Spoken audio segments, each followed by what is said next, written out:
नमस्कार, आप देख रहे हैं न्यूज प्लस 21। मैं हूं आपके साथ ललिता चक्रधारी। पतंजलि के मंजन में नॉनवेज मटेरियल होने का दावा किया जा रहा है। जी हां, दिल्ली हाई कोर्ट में पतंजलि के प्रोडक्ट दिव्य दंत मंजन को लेकर एक याचिका दायर की गई है। इसमें प्रोडक्ट में नॉनवेज मटेरियल होने का दावा किया गया।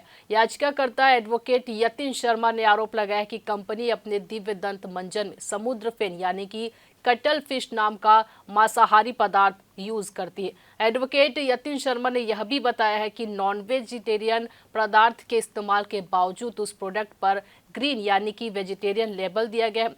इस पर कोर्ट ने पतंजलि आयुर्वेद और बाबा रामदेव को नोटिस जारी कर जवाब मांगा है।